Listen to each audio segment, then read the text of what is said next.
Hello, everyone. Welcome to another week of This Week in Politics. Now, I'm just going to do a quick live audio check to hear that you can hear me. Okay, we have a lot to break down this week. There is a prison contract that needs to be discussed. Obviously, this week's controversy over the fake outrage moment. There's a few really big topics I want to touch, but more importantly, what I want to touch the most here tonight is I want people to understand that I will not be commenting on the Bruce Lehman trial. We cannot do that because it's still set aside to be heard later on. And uh, the young boy, Carius Turvey, um, in Perth. My heart goes out to his family and that amazing loss that they've just experienced through murder. He also recently lost his father to cancer. So, with all the housekeeping in place, please like and share and subscribe. Okay, what do we got first up? So, the very first thing I want to discuss is Serco run prisons. Now, the reason I want to have this discussion is because I think it's vitally important that you get to hear from the ground up what happened here. Now, I'm against privatization of prisons, most government things like this. Why? Because abuse becomes more rampant and worse things happen, and there is no government entity that can really come in and intervene when it gets crazy. So, what happened here and why am I so upset over it? I think you will be too when you hear exactly what happened here. So, uh, Serco has been running like immigration parts and loads of other people uh, locked in areas in Australia for a while, and they're known for terrible abuses. So let's go through what's wrong here. A prison operator has denied that 1,000 prisoners in Australia's largest jail are likely to be confined to their cells for the duration of 48 hours straight. Prison officers at Clarence Correctional Centre near Grafton have been locked in a pay dispute with the facility's multinational operator Serco for more than 18 months. That's a problem, and it's a human rights violation. Even if I don't agree with, whatever reason someone is behind bars, I still want humane treatment. We do not want to be one of them places that's like, lock them up, throw away the key, and let's just forget, these people ever existed. That's not how I want to operate. I want to operate in a much more open and less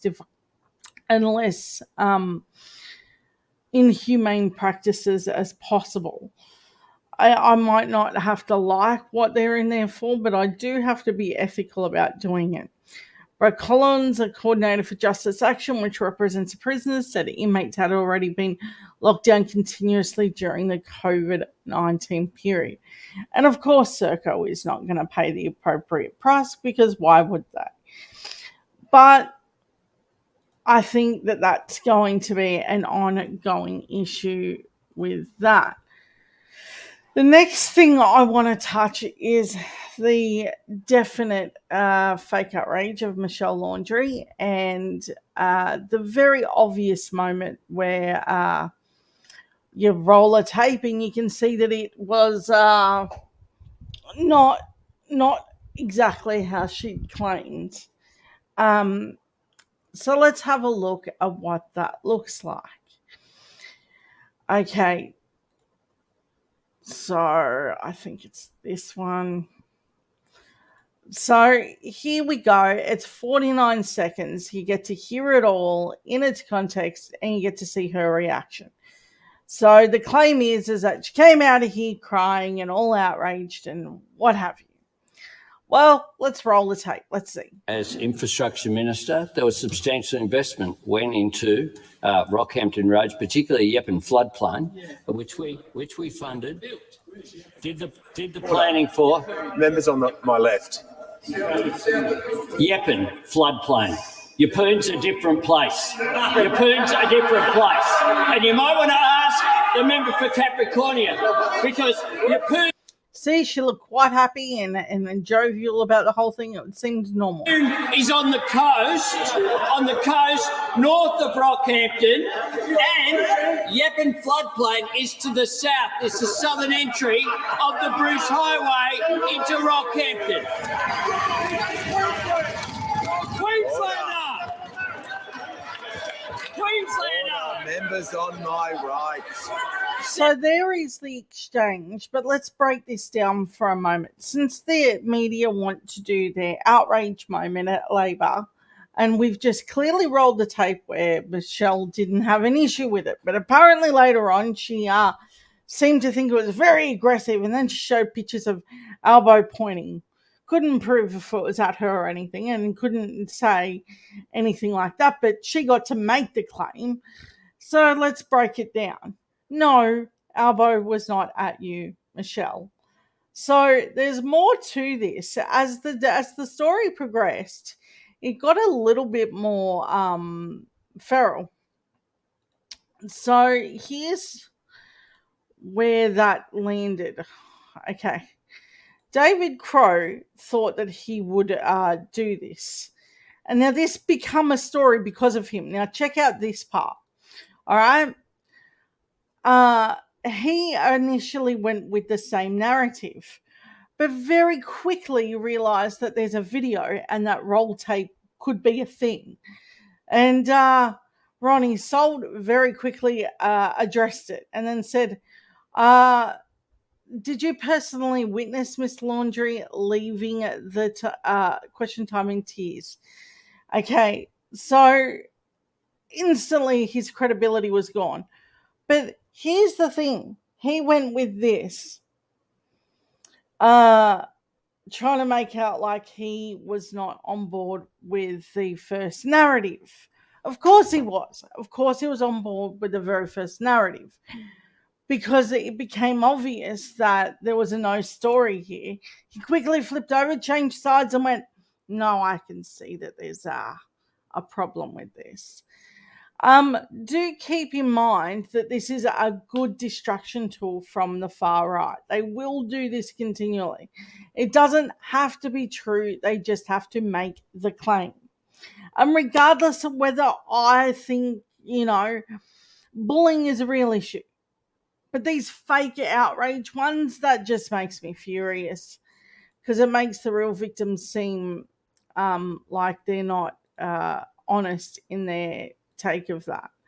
So on that, let's have a look at the point that was being made. So with the fake outrage over that side of it, let's get to the heart of what Mr. Albanese was speaking about, our Prime Minister. Now, it's a little bit weird when they make claims about breaking soil and, how they try and take credit for things that aren't theirs. So let's have a look. Do you know that Albo, so this is Trish Corey. Well, what do you know? Albo MP, I made this way back when. It's the first time the LNP tried to claim Yeppen upgrade and not the first time you have to defend your work to make Yeppen heaps better. Once upon a time, there were two MPs named Michelle and Ken. They belonged to the LNP, where some women, mostly men. They asked Dixers in question time, Warren and Joe, about the economy and jobs in Capricornia Flynn, because these are the things they do not know. But when Warren told some big fibs, which had Albo raging like fire, Warren says that Yeppen upgrade was built by the LNP. Point of order. Warren's a liar. Now, Warren insisted, and he turned the first side, but Albo's like, point of order. What the heck? ALP funded it. ALP built it. All Warren did was sign the check. Now, Michelle and Ken and Warren want to say that they built Yeppen. They need to remember old tweets will pop up just like this to haunt him. Notice Tony Abbott did his Rockhampton media construction site at Yeppen roundabout being delivered by federal Labor. This isn't the first time that they do this. This will not be the last, and this will not be the moment that we can sit on our laurels and think this will be the time that they're going to be honest. Fun fact, they're never ever going to be honest. And that was in 2013. So we're looking at this from like the 30,000 feet view, and we're like, oh, my camera just dropped. And we're like, hey, that doesn't sound right. And here's why it doesn't sound right.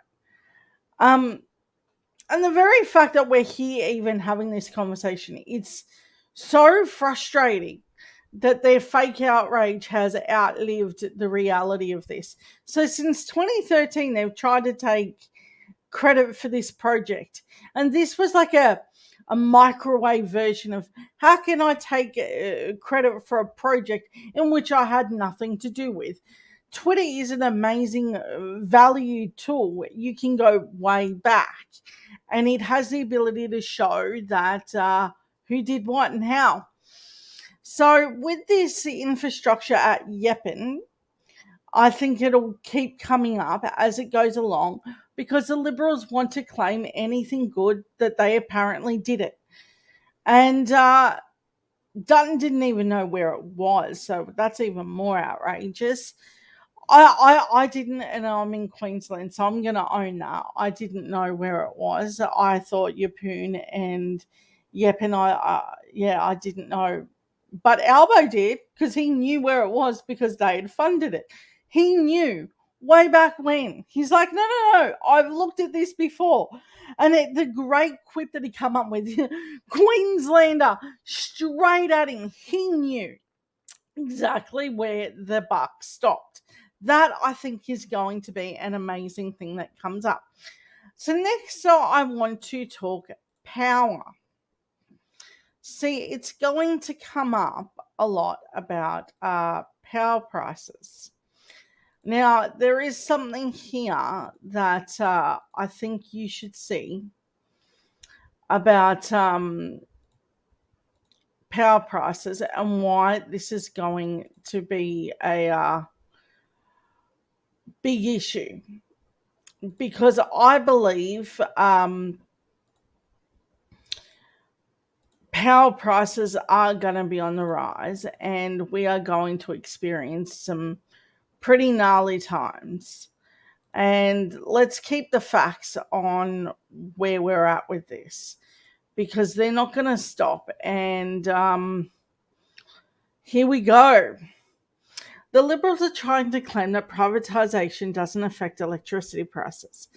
You tell me, their obsession with privatisation means that you pay more. Tolls to the electricity. Under a Labor government, this ends. Okay, so if you want to make a outrageous claim, it's going to be refuted, and very quickly. And if the media is smart, they're going to catch this. But of course they're not smart. They're still running with the narrative that privatisation in power works when it clearly doesn't. But let's not stop there. There's more.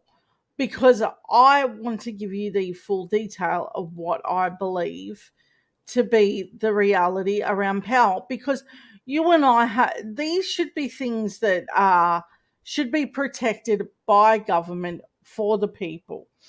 And what's going to end up happening is that we're going to be stuck in a vice if we don't do something about climate change and also address our power needs. Okay, so let's start there. Okay, Donald Trump would say nobody does an announcement like Scott Morrison. Nobody. What is the substance of the U.S. oil reserve deal?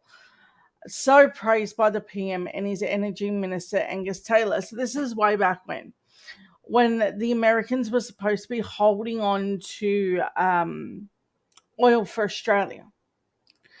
And here's the thing: these deals are done in secrecy. There's no transparency about how we see these deals being made.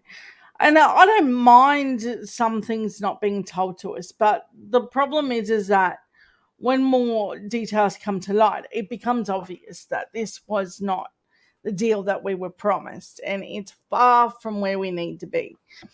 So, uh, what ended up happening is that petrol prices got really, really low during COVID, and we were like, we don't have enough storage facilities, and Trump was like, that's okay, you can keep it here. But what happened to this particular oil? Why can't we get hold of it? And what really happened? Okay, Trump's words are far from removed from the cheap and beautiful, bountiful liquid earth Taylor had been promising since March. Okay, so this is going to get really difficult for families. So if you can't, for any reason, if you're getting distressed over this sort of thing, I understand. So Australia bought oil in two trenches. The first trench saw 1.5 million barrels brought in mid-2020 from an undisclosed private US producer. The name of the seller remains a secret, despite our repeated questioning of the minister's office and his department. The oil stock at the time was valued at $58.6 million, or just under $39 a barrel. Even that amount of oil brought remained a secret until buried on one online reference, Scott Morrison's National Energy Address last year. Australia bought a second tranche of 0.2 million barrels from SPR for a total bargain of 11.4 million, or US dollars at $58 a barrel. Again, the government withheld the information only to searches of oil sale data held by SDR.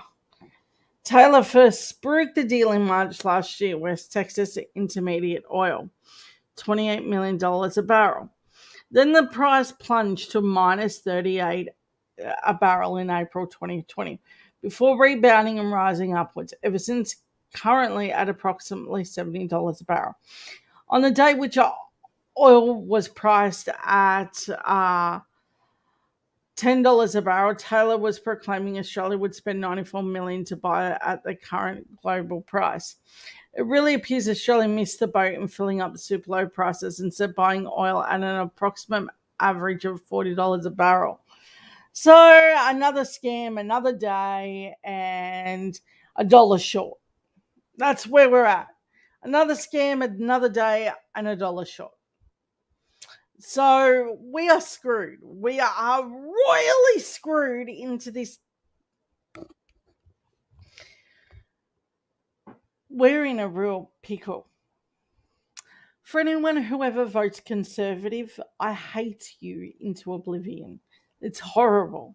What you did to our climate crisis, to our energy prices, to the national lot of people who are below the low socioeconomic line. Oh boy, you are a terrible human. And you can't say that you didn't know that they attack poor people.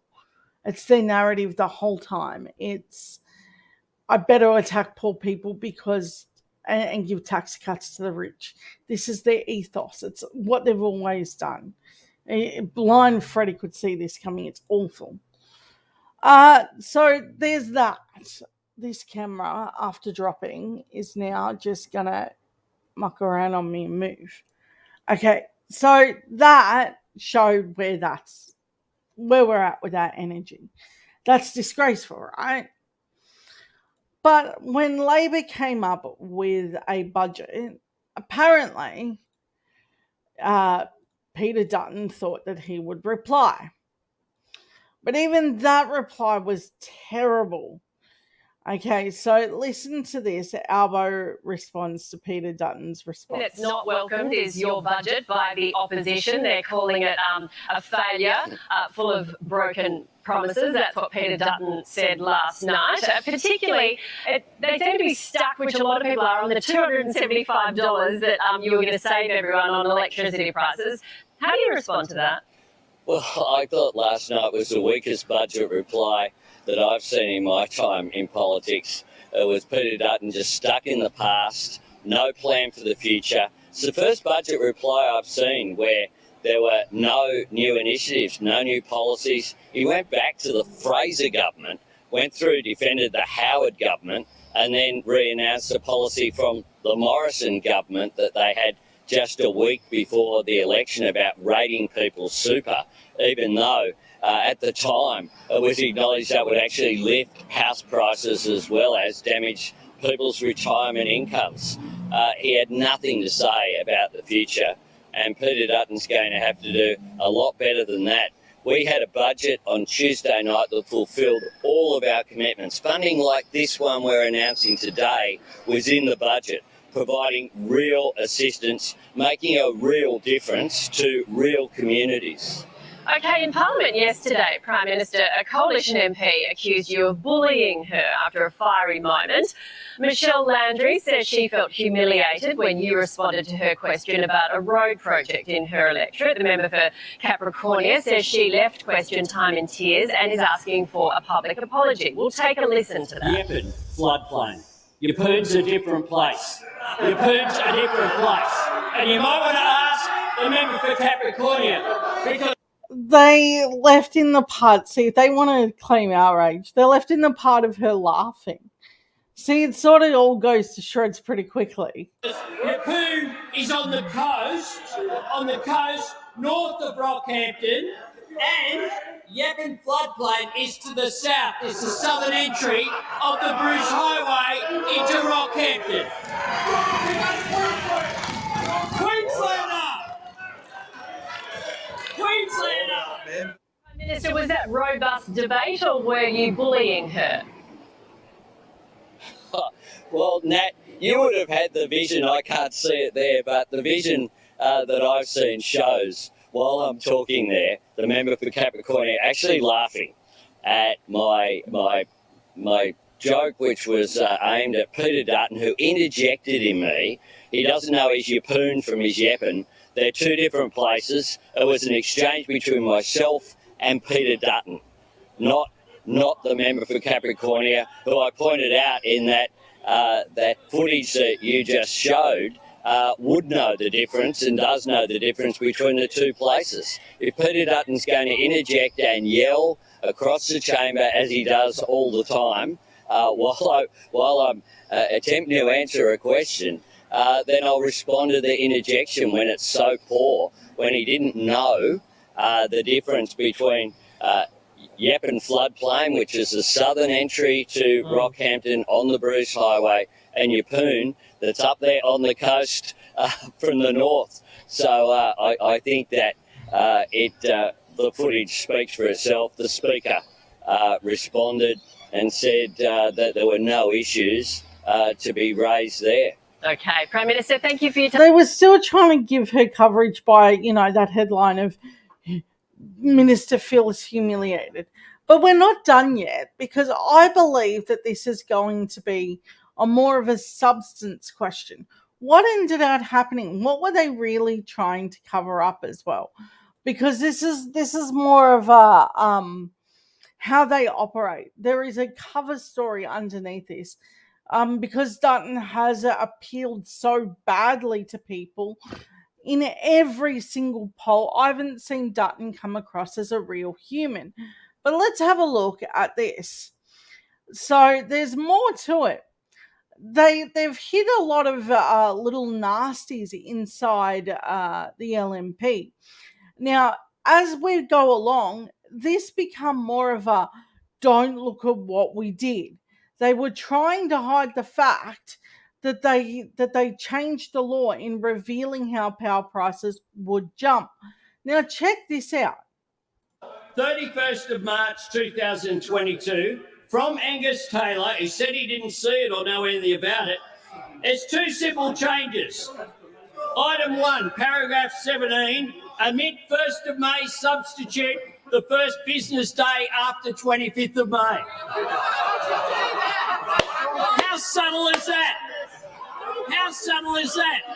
They changed the law in March with a regulation after Parliament couldn't disallow the change in regulation because we were going into caretaker mode and changed it till after the election. Order. What a farce. You have no credibility. Time has expired. Order. The member for Petrie. Keep in mind that this is what they were trying to cover up. As they were doing the Michelle laundry, fake outrage, gotta be mad, gotta pretend like we're being bullied. This is what they were covering and ducking from. This is it. This is the real story underneath it. So they needed something else to distract you. When the House comes to order,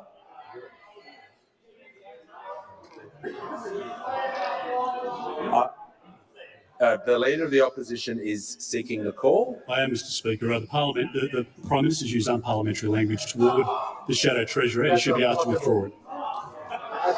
Another claim of bullying. Do you see? This is how they operate. They're not going to stop doing it. So we need to hold them account for doing it.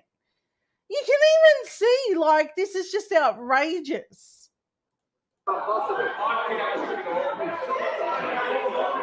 Well, I didn't hear if the Prime Minister has said something. I didn't hear what he said. I heard someone say an unparliamentary remark on my left just minutes ago.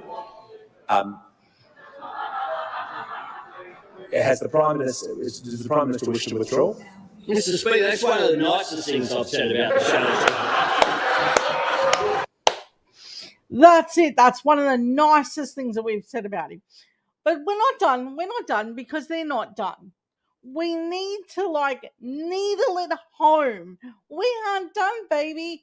Okay, so let's keep going with this fake outrage.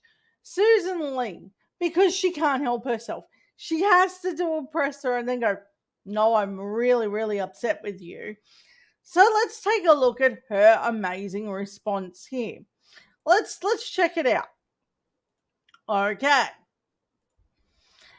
More cover-ups and a dodgy tattoo parlor. Jason Clare calls her right out. The lazy Susan moment. Covered up a 20% increase in power prices.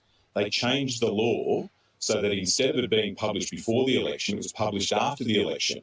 They kept us in the dark. They kept the entire Australian people in the dark. A massive cover-up. Susan covered up a damning report on the environment, made sure that wasn't released before the election either. Scott Morrison covered up the fact that he was basically every minister in the government. They were responsible for more cover-ups than a dodgy tattoo parlour. The Morrison government delayed that pricing update till after the election. It was 18.3% on average. So then she goes into this weird screed of, well, you should have known that we were covering up. Well, you're responsible for my cup. No. It was outrageous. Now they've attempted this bullying claim several times. It's been refuted. So now they're going back to, well, yeah, sure, we covered it up, but you should have known that we were lying. This is so outrageous. I'm so done with this group. No wonder they lost 20 seats in quick succession because I'm so damn frustrated no one got to see this side of it. They ended up paper macheing over the real story, that they've lied and cheated and schemed their way for the past nearly 10 years. Let's watch. Jason's right there, isn't he? People are tired of all these excuses and all this But looking in the rearview. isn't that right? A promise of 275, not Ducking at all. and Susan, back on that To bring question. down your power prices. The circumstances of the global economy, the national economy, and all of the dynamics we face in the energy markets were well known to the government when they came into power. They had access to all of that information. So they knew And that I that was tend to delayed, disagree. didn't they, Susan? They Of the knew. cover-up. Yeah, not the cover up. See, this is where they're at. This is the scam. Dude, we got to do something. This cannot be how this was run. We cannot deal in this anymore. It's blatant dishonesty at its highest pecking order. We cannot accept this as the narrative that we're going to live with, and then we're going to go, no, it's cool. We know that they're lies. No, not everyone apparently knows they're lies, and they've received votes still. So let's drive the message home. They are lying. They're lying about bullying. They're lying about the power prices, hiding the power prices increase. That's twice in a week Dutton has tried to make outrageous claims of bullying. The second time it almost landed, but for the roll tape moment. No, I'm done negotiating with that little miscreant moment that they're trying to claim. Now, anytime they're called out for their crap, the very first time Milton Dick's like, I didn't hear that. I did not hear any bullying or anything like that. All I heard is that was unparliamentary behaviour, which did not prove any bullying, and then asking Albo to withdraw the facts of what he was laying out. Nah, you got busted twice, Dutton. Roll tape is going to be on your banner every time I discuss what you did here. This isn't even, we're not done, because the media purported the same detail as if they couldn't tell the difference. It's not your job to say he said and she said. It's your job to walk out there and then go, no. If it's raining outside, it's not your job to pretend like the other side saying that it isn't, that you can't tell.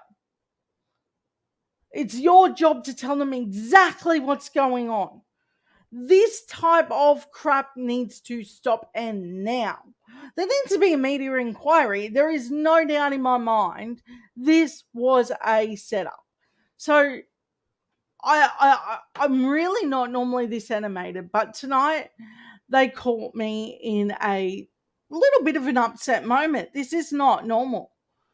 This party of actual bullying. The LNP are actually known for bullying their women. Do you remember? I will even pull it up. The when Bishop Red Shoes. Okay. No, it wasn't Bron. It was who was it? It was Julie Bishop. Red Shoes. Okay. So there definitely is a moment where this party is absolutely the party for bullying. Okay, so this is going to be something that we're going to keep hammering home. We can't have this side claiming everyone's bullying them while they are doing actual real bullying. Done. Finito. You got your day in the sun. Now we're claiming it back.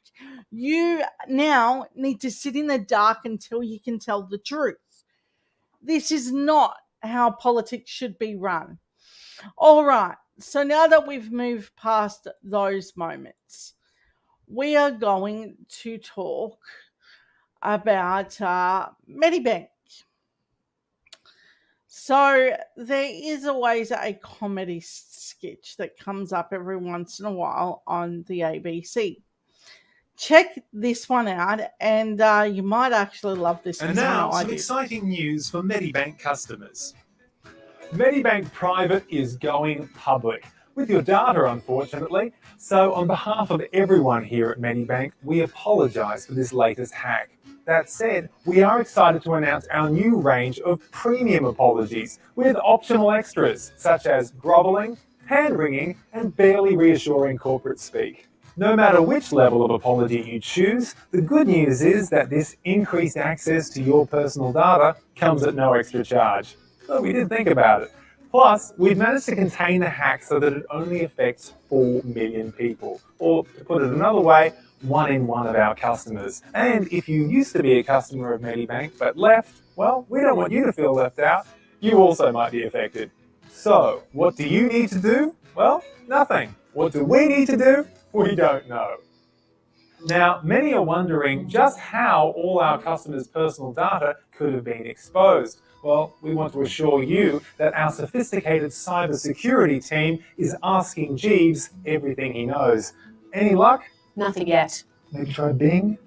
Cybersecurity Minister Claire O'Neill has labelled this data breach a dog act. But according to our experts, there is simply no way a dog could have pulled this hack off, right?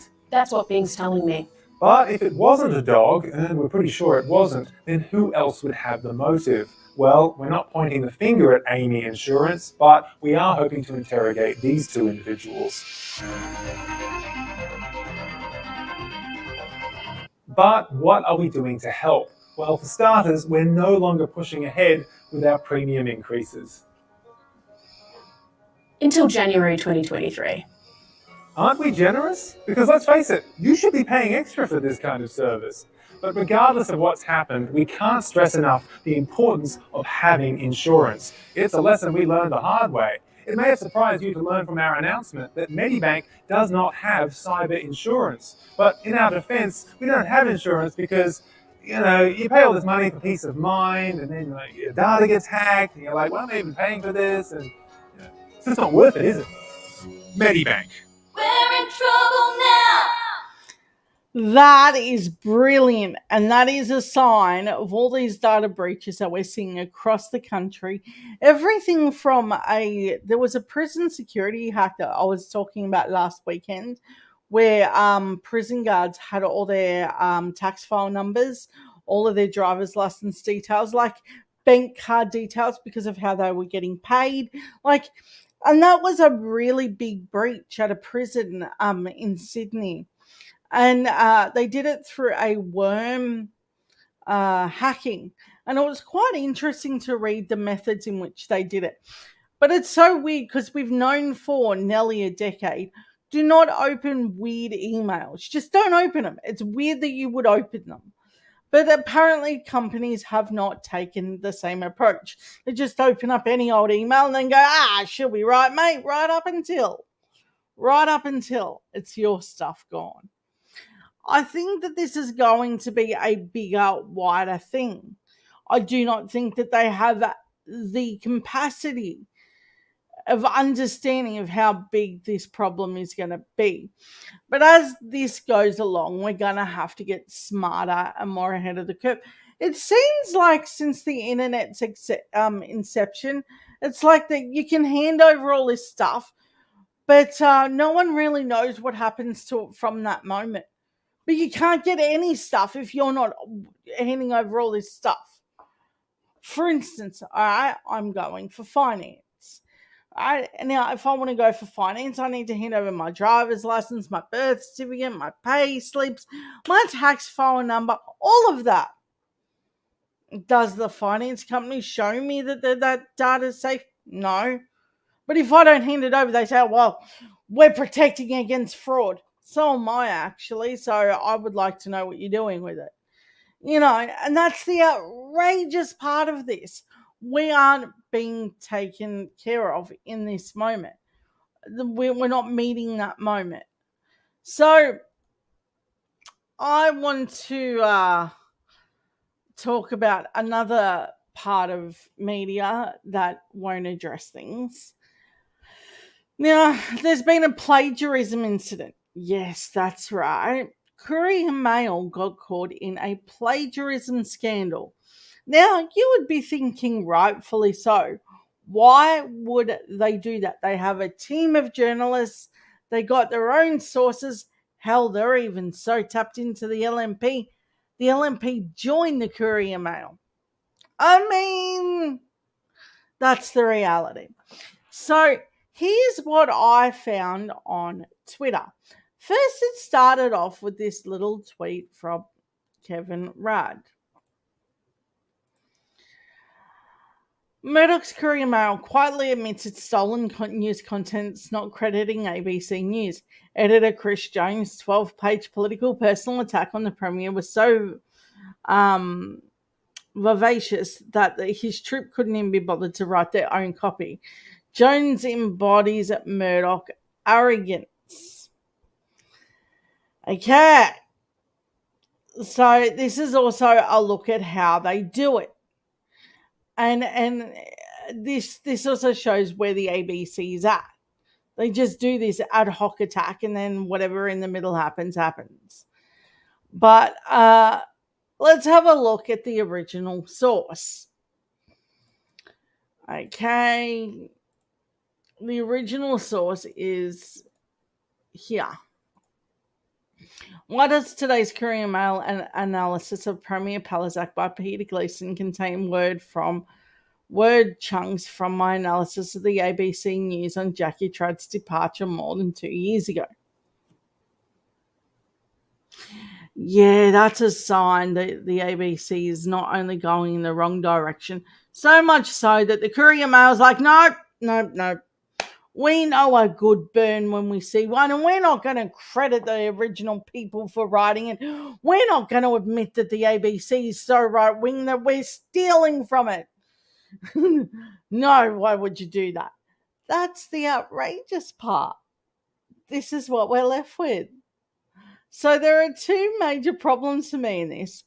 One, why is the ABC so right-wing that the Courier Mail thinks that that's a great story?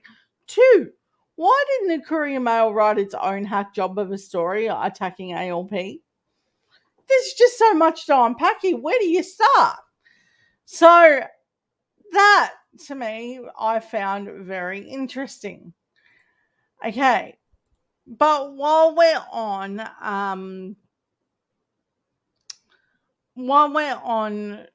what's happening with that, I want you to know about why online polls should not be trusted. Recently, I've been dealing with some what we call cookies. Now, they're the sort of online anti-vaxxer, insane people that just say insane things. Now, I bet you're thinking, hey, I've engaged people like that. They do say crazy things. And hey, what if they could skew an online poll to say something so wrong, even the people conducting the poll are like, yeah, okay, this was not a good idea. Check out this, and I was surprised to see this one. Your inoculation against misinformation, RMIT fact checking.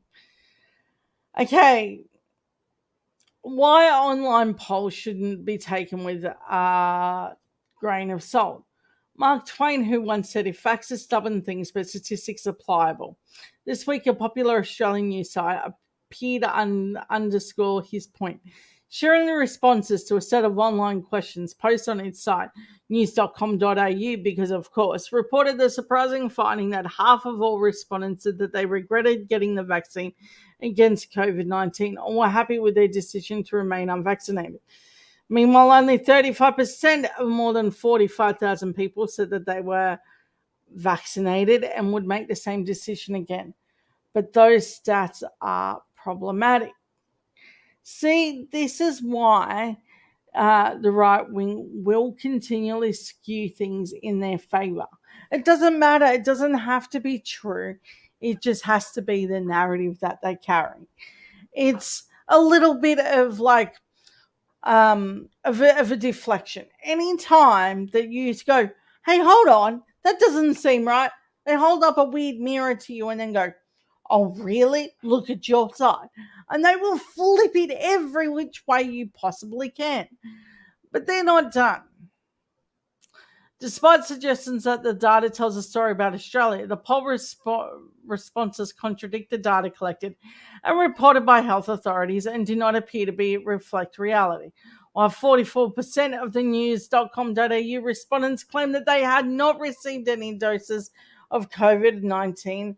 As of Thursday afternoon, the Federal Health Department reports just 2.7% of the Australians aged 16 and over are unvaccinated. So what have led to the vast discrepancy? Checkmate has identified dozens of instances of the polling shared online in groups populated by anti-vax activists, some with direct call-outs encouraging manipulation of the results. Boom! Gotcha! Yet again, another moment. These people will lie, steal, cheat you out of the reality, and they will manipulate anything to make sure this is how they operate. This is it, people. This is the time to go. Facts matter, and it's attacking free speech, all in the same deal. So when they're doing this, they're attacking free speech, because free speech isn't free if there is a death toll attached to it. This kind of thing has a real death toll to it. COVID isn't over. We are not done. Oh, yeah, and better than that, we're in a huge wave right now. So, up 26%. This is not done, not by a long shot, but they were doing this long before COVID.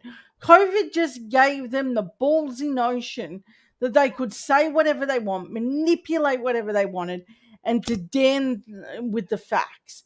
That's my issue with how they conducted themselves here.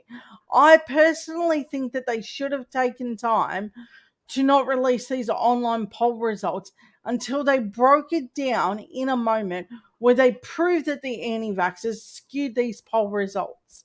And now they're spreading it around like it's a fact. For instance, today I engaged one that was talking about 80 deaths of doctors since 2020. It didn't matter that these doctors died of lots of other things like car crashes, cancer, heart attacks, normal things. And the number kept changing from 80 to 30. It was going back and forth. And even when I could prove that was an outright lie, they're like, this is why we can't have civil discourse with you. You try and rebut everything. Because when you tell a lie, that's what people do. People will come at you with that reality. You can't be stupid and just upload the first thing that you see. Are you kidding me? What did you think I was going to do? No, it's cool that you spread misinformation and kill people with it. No, of course I was going to be like, that doesn't seem right. Let's address it. So, come on, folks, get to it. Show them the results we want them to see. It basically says that they would do it. They were doing it and they meant to do it. And to hell with how it affected you. It's awful. It's really awful. And you deserve to be told the truth. So, there's that. Next, I want to talk about ICAC. And why I think it should be extended and, for instance, what's happening with over to federal politics, why I think it needs to be there so much. This is to do with a book that was released with Scott Morrison giving details that he shouldn't have been to a book writer, Simon Benson, which is Bridget McKenzie's partner, which she didn't have to declare right up until the COVID hit. So they weren't really going to be honest about the interchangeable nature of the media in bed with the MP. Looking at you, Vicky Campion. I'm sure you wouldn't have came to light either if there wasn't a little secret squirrel. So this is how they now operate. Let's do it. The website listing. We've got a table, a copy of the website listing for the book. I quote from this book, Plagued, by Simon Benson and Jeff Chambers. Was the department aware that Mr. Benson and Mr. Chambers had been, and I quote, granted exclusive access to the crucial machinations of the government at the country's highest levels behind doors, normally sealed? The answer to that question, Senator, is no. So the former Prime Minister, Scott Morrison, has also revealed that he was one of the primary sources for the book, providing contemporaneous interviews to the authors throughout the pandemic. I quote the Prime Minister, "That book was written based on interviews that were conducted at the time in the middle of the tempest." Was the department aware at the time that the then Prime Minister was briefing these journalists in the middle of the tempest? Not at the time, Senator, no. Mr. Reid, of course, it's concerning that matters from the National Cabinet that is being bandied around through a book, which, unprecedented access by two journalists, even in the Prime Minister's own words. Has it, at the time, has the department conducted an internal inquiry into these leaks? Senator, we've reviewed the book and reviewed what information is in the book to determine its accuracy and otherwise, and we have referred that information to the Attorney General's Department. So what findings have you had? Our conclusions were that it certainly appears to reveal information that was, until revealed, cabinet material, and would ordinarily have been respected or would ordinarily be protected under the principle of cabinet confidentiality. In other words, I just want to be just really clear, why was the matters referred to the Attorney General's Department? Relevant criminal provisions that may exist in relation to disclosure of information sit within the Criminal Code 1995, which is administered by the Attorney General's Department. I just have something to tell you. I'm sitting down here at Denny's, and there's a little girl that just walked in that looks exactly like that girl. Okay, is she still inside? Yes, she is. And she's with an older man. With an older man? Yeah, and the thing that really triggered me the most was reading the Nickelverse. I see her picture in the Nickelverse. I showed it to one of the waitresses here, and she said, "Oh my God, she's in here." When a missing little girl is spotted at a store and then a local Denny's, the other customers couldn't believe their eyes. What were the chances that a child who had been abducted weeks earlier was sitting right in front of them in broad daylight? But as the police arrived on the scene, they quickly realized the horrifying case that shook not only the city of Coeur d'Alene to its core, but also the entire country was far more grisly than they'd expected. And worse than that, the perpetrator was even more depraved than anyone could have ever imagined. And this was only just the beginning. Okay, don't know what that was. Okay, so that is going to be a problem for them. Oh, I need to turn that back up because that's going to be a problem. That just started playing something random and I couldn't find it somewhere. Okay, so now I want to address another issue. I'm trying to find it now that I'm a little bit kerfuffled with that. So the Liberals, turns out that they may have not shown legitimacy. Someone was handed a document that shows that there's going to have to be an actual look into the Liberals. I've been sitting in a document unsure what to do with it. I've decided to share it today. I'm not prone to exaggeration, but if this document is true, it throws it on the doubt of the legitimacy of the Victorian Liberal candidates and the party by extension. So what ended up happening was this. Okay, so here's a clearer copy.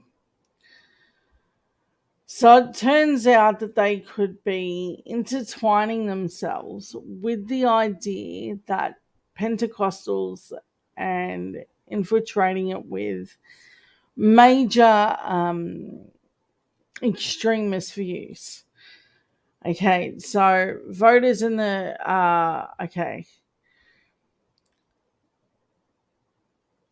what we're looking at here is a Liberal voters in Victoria AGM, the State Assembly.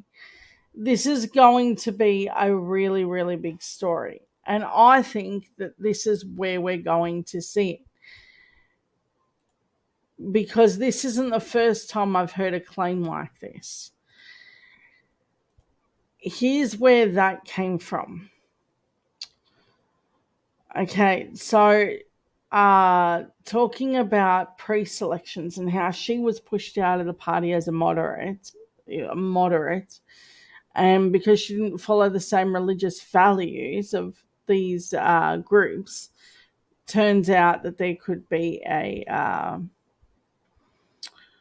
problem with this, and they're pushing out reasonable people. So there's going to be more coming up because there is a state election coming up in Victoria. But while we're staying on Victoria, there apparently is some cookers. And they're not done being cookers.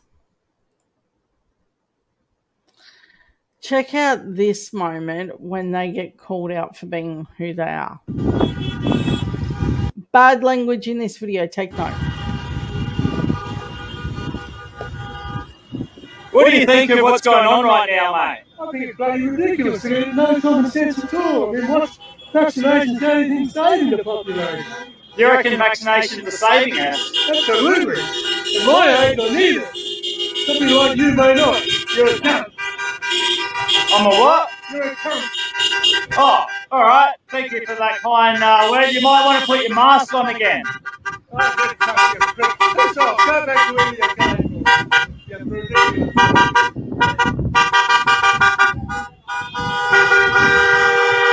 Just outright disrupting people along their daily stuff, and they get backlash for doing exactly that. So, where we are with that, I think this is going to come up more. They're not interested in reality. They're interested in what their small, tiny worldview is. The reality doesn't have to matter. But this is where we're at. I also want to talk about how they've controlled a narrative in just making stuff up. Here's what's happened to Twitter recently. Elon Musk took it upon himself to buy it.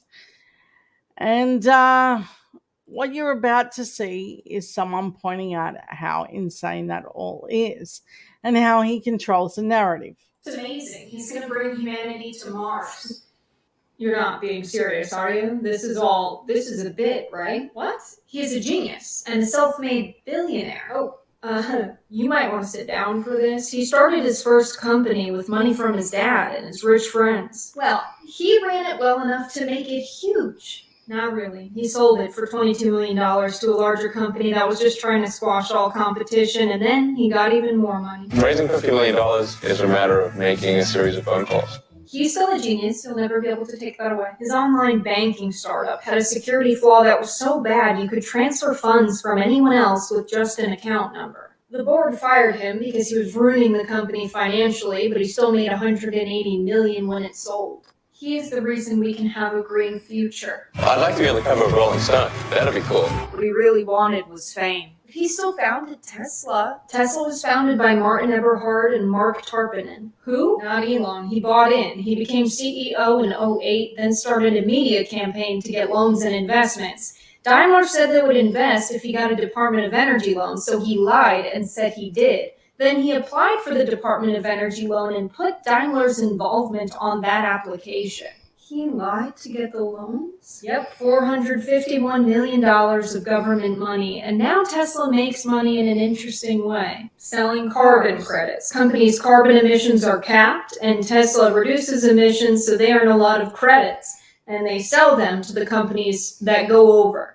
The few quarters that Tesla was profitable were mostly thanks to this. That just erases the progress. When Elon tweeted, funding secured, Tesla going private at $420, that was a lie, and it inflated the stock price of Tesla. My cash balances are very, very low. I simply had loans against my stock, so if Tesla and SpaceX went bankrupt, I would go bankrupt too. Now he's being sued for $248 billion for buying Dogecoin, then using his public presence to inflate the price and profit off of it. He says he's going to save the planet and save humanity while he exploits people and the system. And that's what's going to happen with Twitter. If you think that he's going to make it better in any way, facts matter. Sweetie, no. He's not going to make anything better. He is going to make it a far-right conspiracy theorist, build your own narrative, facts be damned. Okay, I've had a wonderful evening. I hope you have too. Same time next week, same sort of content. If you have a story that you'd like for me to promote, message me in Facebook or Twitter or here. And each week I will address things that are important to you. Thank you so much. Have a wonderful evening, and I'll see you next week.